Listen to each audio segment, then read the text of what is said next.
자, 우리 인사하십니다. 할렐루야, 샬롬 하고 인사하십니다. 시작. 할렐루야, 샬롬, 샬롬, 샬롬, 샬롬, 샬롬.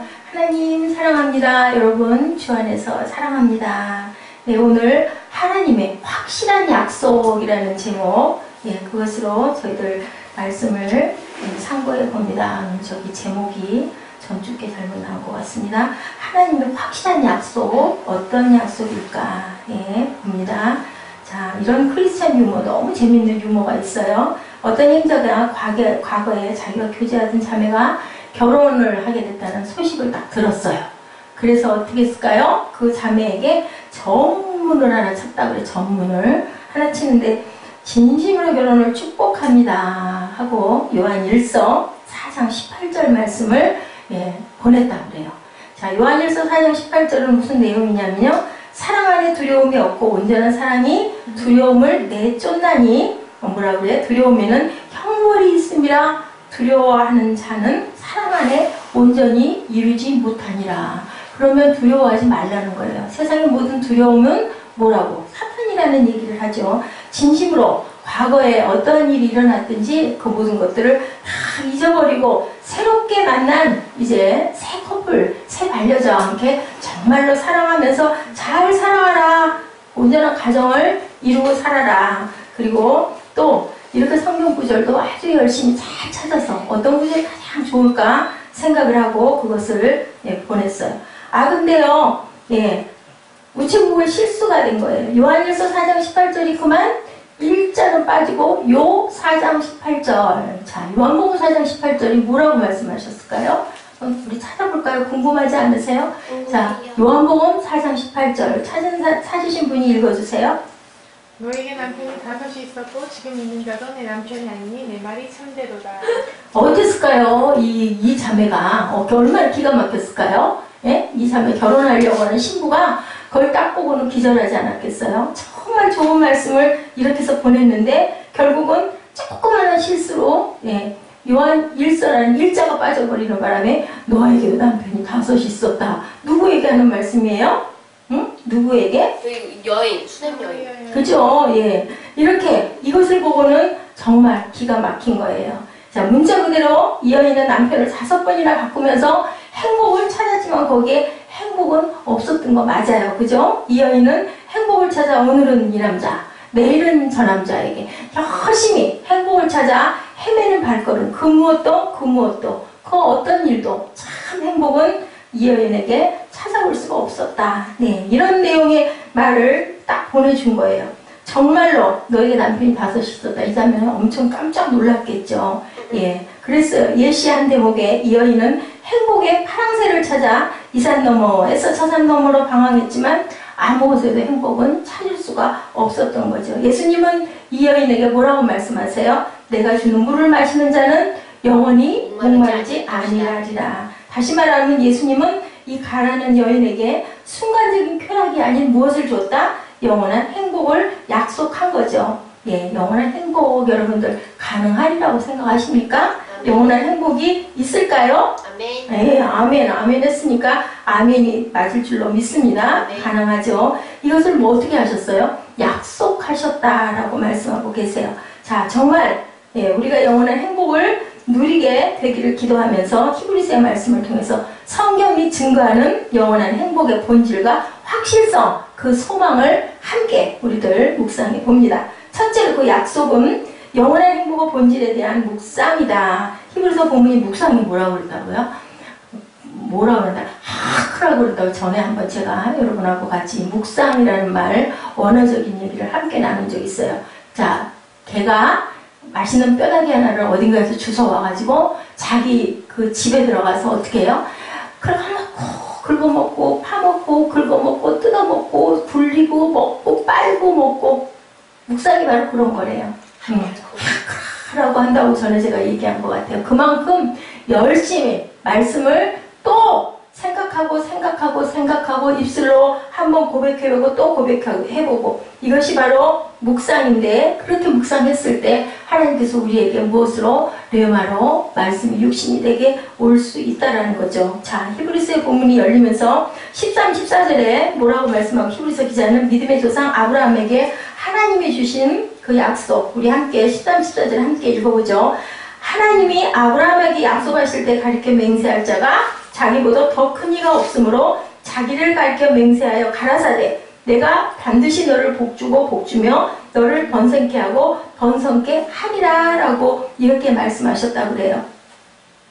본래 이 말씀은요 창세기 22장 16절과 18절에서 인용된 말씀이었어요. 창세기 22장 17절 8절에 그렇게 말씀하고 계세요. 내가 내게 큰 복을 주고 내 씨가 어떻게 되어 크게 번성하여 하늘의 별과 같고 바닷가의 모래와 같게 하리니 내 씨가 그 대적의 성문을 차지하리라. 같은 말씀이에요. 내가 내게 복 주고 복 주겠다. 우리는 복을 굉장히 좋아해요. 복 받기는 좋아하고 복 받기 위해서 애쓰고 노력하는 수고는 좀 안 했으면 좋겠다. 근데 그렇게 하면 될까요? 안 될까요? 안 되겠죠. 아브라함에게 주신 약속의 핵심은요. 아브라함의 씨가 될 한 분에 대한 초점이 맞춰져 있는데 아브라함의 씨가 누구예요?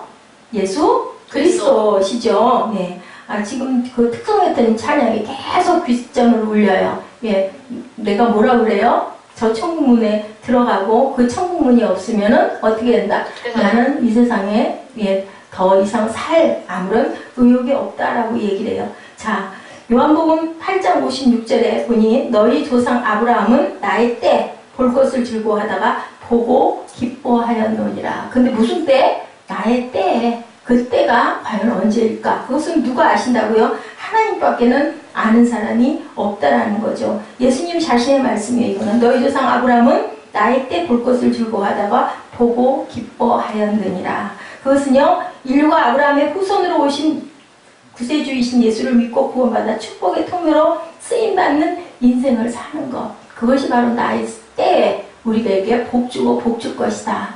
그렇게 쓰임받는 인생이 되어야 된다. 로마서 4장 7, 8절에도 말씀하고 계세요. 바울 사도도 아브라함에게 약속된 이 행복의 본질에 대하여 뭐라고 이렇게 얘기합니다. 불법의 사함을 얻고 죄가 가려짐을 받는 사람들은 뭐가 있다? 복이 있다. 불법의 사함을 얻고 죄가 가려짐을 받은 사람들은 복이 있고 주께서 그 죄를 인정하지 아니할 사람은 무엇이 있다? 복이 있도다.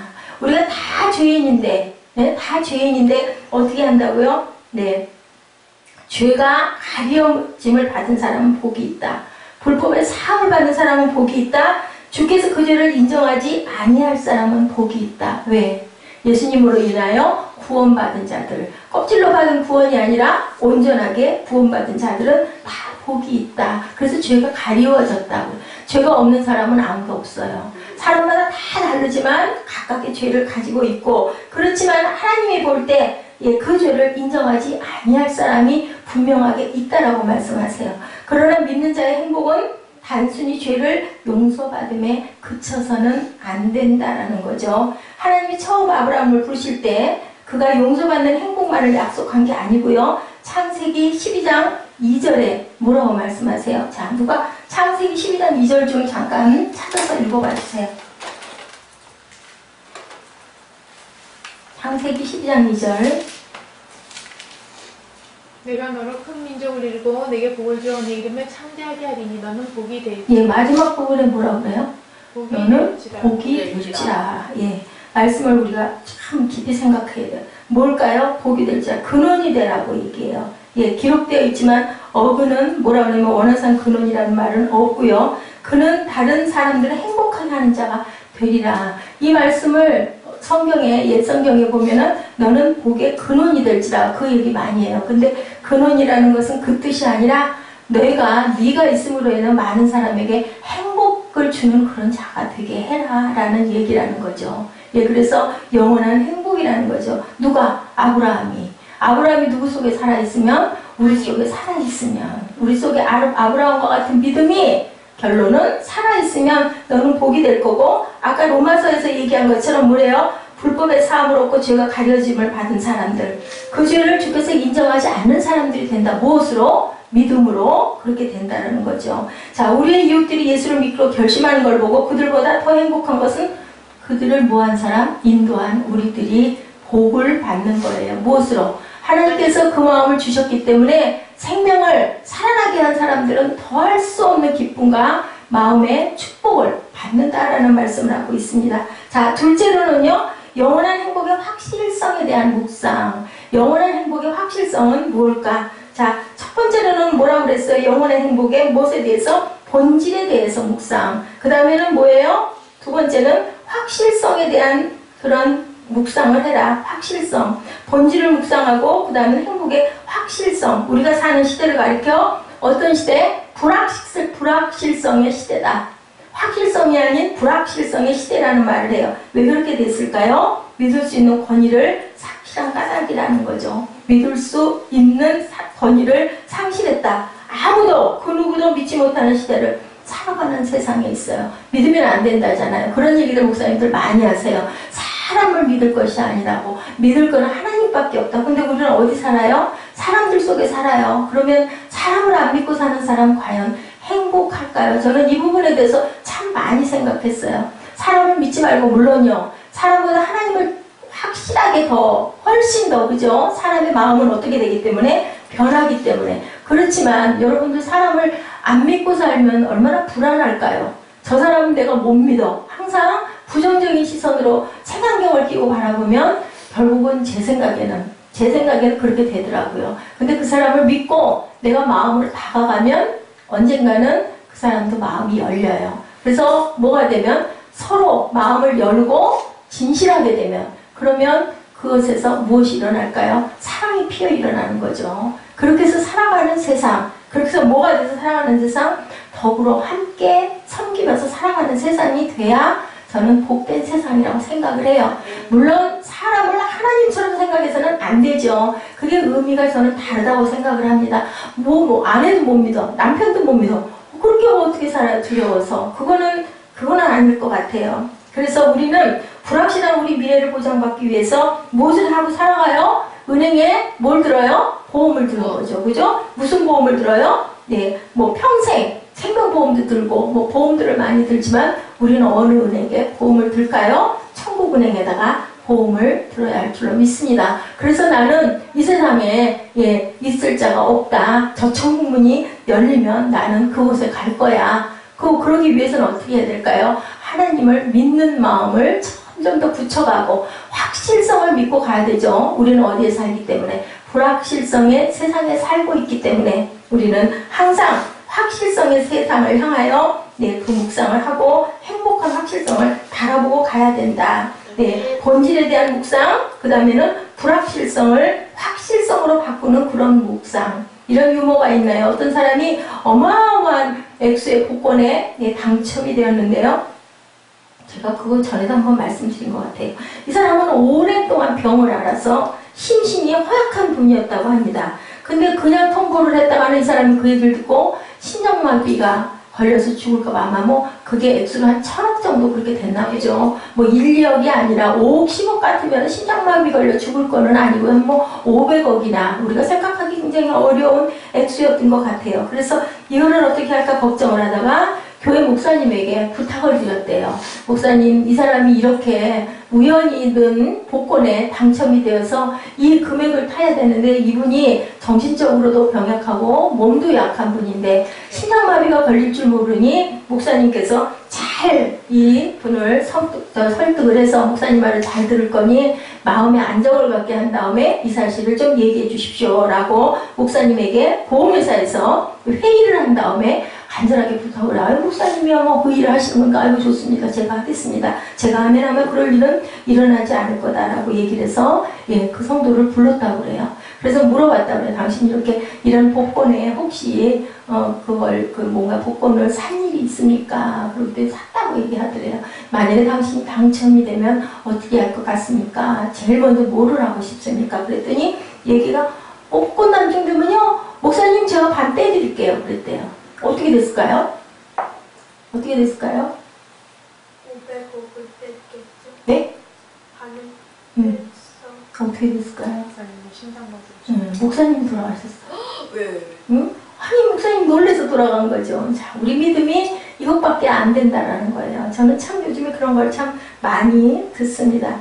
성경은요, 우리가 어느 시대에나 안심하고 신뢰할 수 있는 유일한 대상이 바로 누구라고? 하나님이다라고 이렇게 선포를 해요. 구약 전체를 한마디로 요약하면요, 누구를 신뢰하라? 여호와를 신뢰하라. 아까 제가 그 말씀드린 그 이유는 뭐냐면 우리는 이렇게 불확실성의 세상에 살아가고 있다라는 거죠. 그래서 확실성이 보여지면 그만 놀래가지고 죽어버린. 왜? 불확실이 너무나 강해서. 그죠? 그 얘기를 여러분들에게 유머로 제가 풍자를 한 겁니다. 신약 전체를 한마디로 요약하면 뭘까요? 구약 전체를 한마디로 요약하면 뭘까요? 자, 야훼를 신뢰하라. 창조주 하나님을 신뢰하라. 신약 전체를 한마디로 요약하면 뭘까요? 뭐를 어떻게 해라? 자, 누가 맞힐까? 우리 군동이들 중에서 예수님을 예수님을 경배하라. 예수님을 믿어라. 옳지. 딩동댕 30점. 예수님을 믿어라. 예수님을 믿어라. 자, 구약은 야훼 창조주 하나님을 믿어라. 신뢰하라. 신약은 예수님을 믿어라. 그렇게 그 두 가지 딱 그거예요. 하나님의 아들이신 누구를? 하나님을 신뢰하라. 구약은 하나님을 신뢰하라. 신약은 창조주 아들이신 예수님을 신뢰하라. 오늘 히브리서 본문에 히브리서 기자는요, 우리가 하나님께서 믿음의 조상 아브라함과 그의 믿음의 후손들인 하나님의 백성들에게 무엇을? 영원한 행복을, 약속, 확실하게 주의 확실하신 말씀 속에 우리가 살아가라고. 어떤 세상에? 불확실성의 세상에서 확실한 약속을 믿고 살아가라라고 말씀하시는 거죠. 18절에 뭐라고 말씀하세요? 우리 18절 한번 읽어볼까요? 자, 본문 18절. 있는 하나님이 거짓말을 하실 수 없는 이 두 가지 변하지 못할 사실로 말미암아 앞에 있는 소망을 얻으려고 피난처를 찾은 우리에게 큰 안위를 받게 하려 하십니다. 네, 18절에 하나님이 거짓말할 수 없는 이 두 가지 변하지 못할 사실로 말미암아 앞에 있는 소망을 얻으려고. 그러면 그것에 무엇의 소망일까? 17절이 답이겠죠. 하나님은 약속을 기업으로 받는 자들에게 그 뜻이 변하지 아니함을 충분히 나타내시려고 그 일을 맹세로 보증하셨나니. 그 다음 18절에 하나님이 거짓말할 수 없는 두 가지 변하지 못한 사실로 말미암아 앞에 있는 소망을 얻으려고 어떤 그 일의 맹세로 보증을 해서 나타나셨다. 예, 그 하나님의 약속을 기업으로 받는 자들에게. 아까 그랬죠. 죄를 죄로 여기지 않는, 하나님께서 우리의 죄를 죄로 여기지 않는 자가 복되다라고 얘기했잖아요. 그 죄가 가려진 자들이 복되다. 어떤 자들? 예, 우리들이 구원을 얻은 우리들은 복되다라는 말씀이에요. 그래서 그 약속을 기업으로 받은 자도 누구? 믿는 자들, 믿음이 확실한 자들, 그 뜻 변하지 않음을 나타내시라고 그 맹세를 보증으로 누구를 보내셨다? 예수 그리스도를 보내셨다. 우리가 무엇을 맹세할 때 내 권위로는 충분치 않게 뭐를 두고 맹세해요? 하나님의 이름을 두고 내가 절대로 십자가에 내가 손을 들고 맹세한다 이렇게 얘기를 하지 않아요. 그죠? 그러면 하나님은 무엇을 걸고 맹세하실까요? 13절에 뭐라고 그러세요? 하나님이 아브라함에게 약속하실 때 가리켜 맹세하실 자가 더 큰 이가 없으므로 누구를 가리켜? 자기를 가리켜 맹세하였다. 누가 제일 크세요? 하나님이 크세요.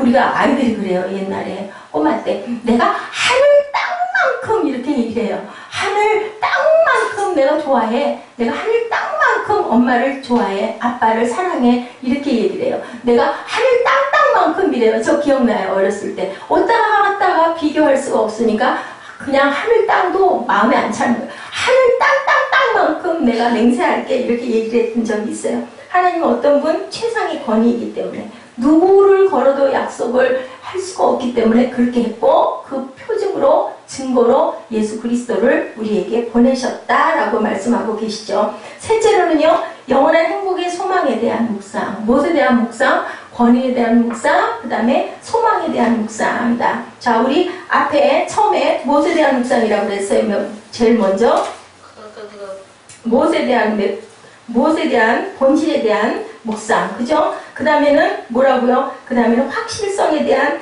묵상. 왜? 이 세상이 불확실한 세상이기 때문에. 그 그 다음에는 지금 소망에 대한 묵상을 우리들이 같이 해봐야 된다라고 말씀하고 있어요. 예, 그러면 소망에 대한 말씀은 과연 어디에 나타나 있을까요? 13절에 뭐라고 말씀하셨어요? 하나님이 아브라함에게 약속하실 때 가르쳐 맹세하실 자가 더 크니 없어서, 그래서 누구에게? 하나님께 대해서 약속을 묵상을 했으니 이제는 영원한 행복의 소망에 대한 묵상은 무엇일까? 인생은 어떻다? 인생은 항해다라고 얘기를 해요. 일종의 항해다. 자, 곧 뭐다? 우리 차 타면 제일 먼저 뭐가 켜져요? 차 타면 제일 먼저? 예. 그 다음에 뭐가 켜져요? 어디를 가야 할 건데? 내비게이션이 켜져요. 요즘에는 아주 내비게이션이 기본이에요. 기본. 그럼 우리 인생에는 무슨 내비게이션을 켜고 가야 될까요? 믿음의 내비게이션을 켜고 가야 되겠죠. 항해에 성공하려면 어때요? 어떤 파도가 와도 그 길을 곧바로 따라가야 되죠. 배도 길이 있어요. 자, 비행기가 길이 있을까요? 없을까요? 있을까요? 길이 있어요. 그죠? 비행기가 잘못되면 어떻게 돼요? 길 잃어버리면은 땅에 착륙을 할 수가 없어요. 정말 위험한 거예요. 우리는 그런 위험 속에서 비행기를 못 타봐서 막 비행기를 타보고 싶다고 막 소망을 품고 기도를 하고 막 그냥 나 성지순례 가는데 비행기 타지 않고 갈 수가 없죠. 옛날에는 막 배를 타고 어디에서 갔겠지만 지금은 비행기이기 때문에 모든 게 뭘까요? 우리가 확실성이 없는 불확실한 세상에서 불확실하게 살아가고 있기 때문에 무엇을 두려워할 수밖에 없어요. 근데 두려움은 뭐를 다 내쫓는다고 그래요.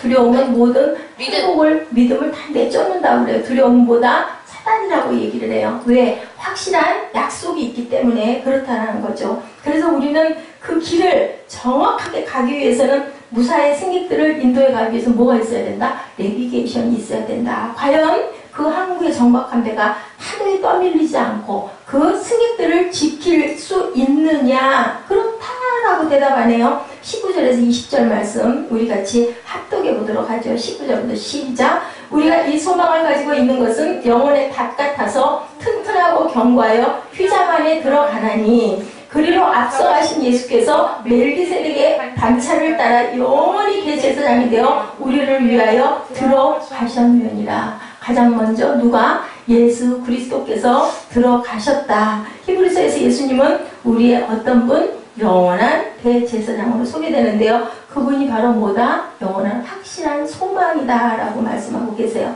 자, 구약의 대제사장들은 그들이 살아있는 동안에만 그들의 역할을 감당하고 그 역할을 누구에게 물려줘요? 다음 후대에게, 자기 아들에게 물려주죠. 그래서 레위인들이 제사장직을 뭐 했어요? 계속 자식에게 대를 이어서 승계를 했어요. 그런데 딱 한 사람, 구약 창세기에 지금 나온 시작도 끝도 모를 신비한 제사장 멜기세덱이라는 인물이 있었는데요. 예수께서는 바로 그런 유형의 제사장으로 그의 역할은 영원하신 표상이다. 대를 물리는 게 아니라 그분은 영원히 불변하시는 대제사장이다 라고 이렇게 말씀하고 계세요. 네. 그분이 인도하시기에 우리는 모두 마침내 무엇을 이루고 구원을 이루고 그 소망의 내비게이션을 정확하게 따라가는 사람은 우리가 마지막에 길 잃어버리지 않고 정확하게 항구에 도착하게 된다. 어떤 항구? 천국 항구에 도착하게 된다.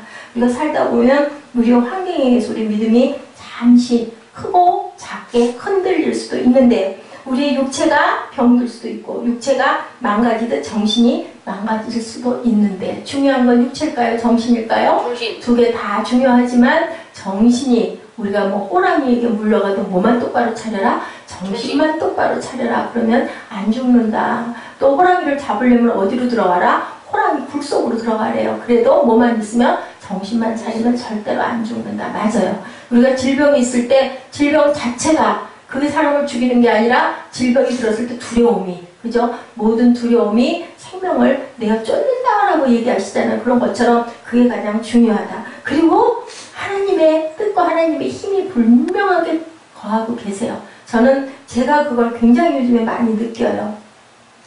하나님은 선한 자에게, 그렇다고 제가 선하다는 뜻이 아니고 선한 자에게 하나님께서는 분명하게 보호하시고 인도하시는 길이 있어요. 내가 이거 못하니까 저 사람 좀 어떻게 치워주세요. 내가 이거 못하니까 저 사람 그냥 하늘나라에 일찍 가게 해주세요. 절대로 그렇게 해주실까요? 아니요. 안 해주세요. 근데 하나님 제가 너무 힘이 들어요. 이거 어떻게 하면 좋을까요? 하나님 뜻을 이루시옵소서. 오히려 제가 가고 싶습니다 라고 할 때 내가 나를 다 비워버리고 아니 뭐 하는 게 뭘까요? 솔직히 얘기해서 목회, 사역이라는 게 과연 뭘까? 그죠? 사람을 죽여가면서까지 제가 무슨 목회를 할 수 있을까? 그러면 그 생명 살려놓으시고 제가 힘이 요거밖에 안 돼서 어쩔 수가 없으니 하나님 이길 수 있는, 극복할 수 있는 힘을 주시든지 아니면 그냥 얼른 저를 좀 데려가 주세요 하고 기도했을 때 아버지께서는 그것을 가장 보기 좋은 모습으로 이루어 주신다라는 거. 그리고 건강을 잃어서 건강하지 못할 때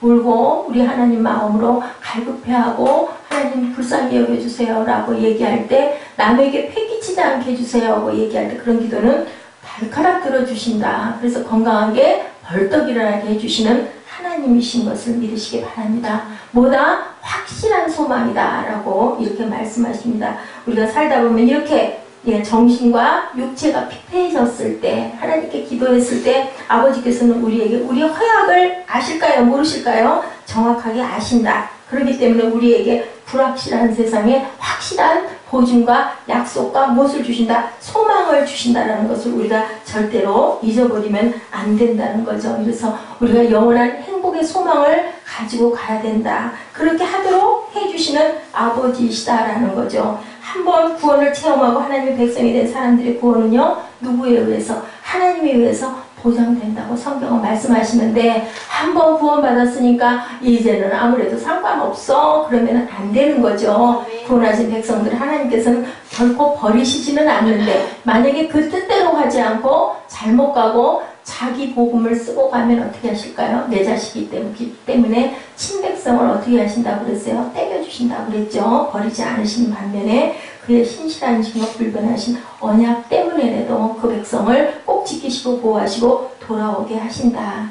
기독교 교리에서는 이런 성도의 구원의 안전성을 가리켜 영원한 안전이라고, eternally security라고 얘기합니다. 아니면 견인의 교리라고 그렇게 말씀하고 계십니다. 프리스반스라고 얘기하죠. 찬송가 작가 가운데 릴리아 모리스라는 여자분이 있었어요. 그녀의 나이가 50세부터 무엇을 잃어버려서 시력을 잃어버렸어요. 베토벤처럼 귀가 아예 안 들리는 것처럼 시력을, 눈이 안 보이게 됐어요.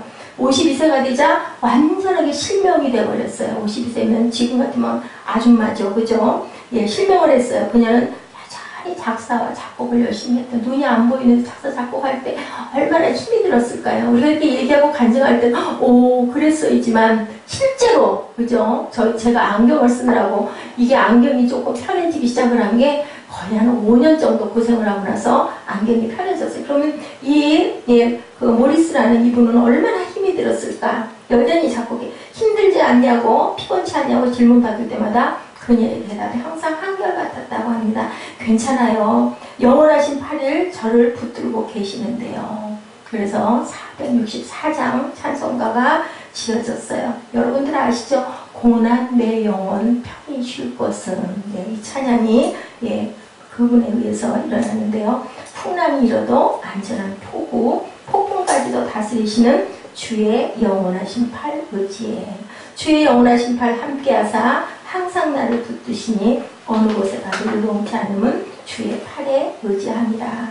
이 찬송은 바로 모리스 여사의 고백이며 간증이었다는 거죠. 우리 인생이 폭우에 정박한 배가 폭풍이 일어나도 흔들리지 않고 정박할 수 있는 것은 보이지 않는 깊은 바다에 못을 내리고 있기 때문에, 닻을 내리고 있기 때문에, 그렇게 묶여서 정박하고 있기 때문에 그 배가 어디로 떠내려가지 않고 정박하고 있다. 우리 안에 누가 계시기 때문에, 주님께서 내 안에 계시기 때문에 내가 모든 것을 이룰 수 있다라고 얘기를 하는 거예요. 무엇을 가지고 가야 된다? 영원한 소망을 가지고 가야 된다. 하나님께서 누구와 함께 하시기 때문에, 나와 함께 하시기 때문에, 멜기세덱의 반차를 쫓아간 그분이 영원한 제사장이시기 때문에 그분에 매달려 있는 우리 모두는, 그분에 가진 우리들은 어떻게 된다? 우리도 대제사장이 되어서, 그렇게 얘기하죠. 너희는 왕같은 제사장이다 라고 말씀하세요. 그렇게 우리를 만들어 주셨다. 이제 우리가 인도하고자 하는 우리의 생명들, 내가 있음으로 인해서 나로 인해서 피어날 생명들을 위해서 우리가 열심히 하나님의 나라를 향해 달려가고 그 믿음을 가지고 갈 때, 그 책임을 우리가 완주할 때 그 모든 것은 누가 해주세요? 그 환경을 하나님께서 열어주신다라고 약속하죠. 우리의 자녀들을 사실상 키우는 것은 누구예요? 하나님이세요. 그죠? 우리는 그저 양육할 뿐이에요. 우리가 아무리 애를 써도 저는 그걸 느꼈어요. 그래서 범사에 뭐 그냥 매사 그냥 별일 없이 잘 가고 하는 사람들은 하나님을 깊이 만나기가 어려운 거죠. 깊은 바다에 닻을 내릴 수 있도록 뭐 할 뿐이다? 도울 뿐이다. 깊은 바다에 닻이 내려지지 않으면 그 배는 뒤집어지기 때문에 인생의 파도가 아무리 거슬지라도 하나님의 인도가 있는 한 우리는 결코 침몰하지 않기 때문이다. 그랬을 때 우리의 모든 고통과 방황은 사라진다는 거죠. 그들이 주를 참으로 오지게 하기 시작할 때 그때부터 우리는 그를 축복하고 그것을 응원할 때이다. 그것을 부정적으로 그게 뭐 되겠어? 그게 뭐 그 병이 무슨 고쳐지겠어? 또 자꾸 뱅뱅 도는 거지. 그 마음을 가지면 그건 그냥 그거로 끝난다는 거죠. 12번을 속아도 아까 제가 말씀드린 것처럼 믿어주면요. 그렇죠? 그러면 조금씩 나아져서 스스로 자립할 수 있는 그게 됐을 때 우리는 뭐 하면 돼요? 박수 쳐주면 돼요. 그게 바로 믿음인데 우리는 엄청 잘 믿는다고 뭐 한다고 내가 아주 신령하다고 내가 기도했을 때 이게 그래. 그거는 굉장히 위험한 거죠. 하나님은 그러라고 하시지 않았어요. 어떻게 하라고요? 바다 풍랑 속에 발을 담그고 가라고 얘기하시죠. 그리고 베드로 보고 주님이 말씀하시죠. 나가 가고 싶다 하니까 네 이리 와라. 발 딛다가 말고 너무 무서우니까 이거는 무리예요. 무리. 베드로가 주여 나를 붙들어 주소서 하니까 뭐라 그러셨어요? 이 믿음이 어떻게 한 자야? 적은 자야. 근데 주님이 엄청나게 후하신 거예요. 저는 그렇게 생각해요. 믿음이 적은 자가 아니라 믿음이 없는 자들이에요. 우리 모두는 모르만 입으로만 나 믿습니다. 주님이 나 구원해 주셔서 감사합니다. 내가 그 나라와 의를 구하겠습니다. 내가 아닌 형제 이웃을 위해서 나를 심겠습니다. 말만 하지만 사실은 거기가 굉장히 고나고 힘들고 어려울 때 내가 거기 머물고 싶냐는 거죠. 도망가고 싶잖아요. 왜? 내가 편안하기 위해서. 이게 바로 뭘까요? 우리 안에 죄성이죠. 그것을 누가 도우셔요? 성령께서 우리 마음 안에 도우시는 거죠. 아유 나 그냥 안 할래. 상관하기 싫어. 그랬다가도 어떻게 아유 그래도 그러면 안 되지. 이 마음 누가 주세요? 하나님께서 주님을 통해서 성령을 통해서 우리에게 다른 게 뭐예요? 다른 게 바로 그 점이에요. 그 점. 내가 하나님의 음성을 들을 수 있는 거. 다른 사람들은 어떻게 해요? 그냥 뭐 아무렇지도 않아요. 그렇게 아이고 피곤해 죽겠는데 뭐 맨날 새벽에 나갈 일이야? 그죠? 그렇지만 안 나가려고 너무 피곤하니까 나 잘래. 그런데 궁둥이가 뭐가 꼭꼭 찔르네요. 아이고 눈을 떴는데 어떻게 안 갈 수 있어. 그래도 가야지. 가서 뭐 은혜를 엄청 받아서 내가 뭐 확 변하고 이게 아니라 그래도 가서 앉는다는 거 사실 뭘까요? 순종이죠. 순종이 제사보다 낫다. 수양의 기름보다 낫다. 기름이 뭐예요? 모든 것을 할 수 있는 그 시대에 그것이 없으면 먹을 수도 없고 살아갈 수도 없고 기름 부음을 받을 수도 없을 때 그 기름은 절대적인 거죠. 그것보다 뭐가 낫다? 순종이 낫다라는 거예요. 영원한 행복의 확실성이 바로 여기 있는 것이 아닐까. 저는 그렇게 하나님의 말씀을 그렇게 묵상했습니다. 영원한 행복의 본질이 바로 여기 있는 것이다. 우리가 믿을 수 없는 사람일지라도 그들에게 다가가서 내 마음을 열었을 때 상대방이 같이 마음을 열고 다가오면 하나님이 원하시는 거, 주님이 우리에게 주신 거 뭐예요? 서로 합력하여 선을 이루라. 너희는 빛의 자녀들이고 무엇을 해라? 하나가 되라. 빛 안에서 하나가 되라. 나는 아볼로파예요. 나는 게바파예요. 나는 그리스도파예요. 하지 말아라. 하나가 되라라고 말씀하시는데 우리는 뭐하고 있어요? 맨날 파벌을 챙기고 탈을 의식하고 있죠. 그것을 하나님은 별로 기뻐하시지 않는다.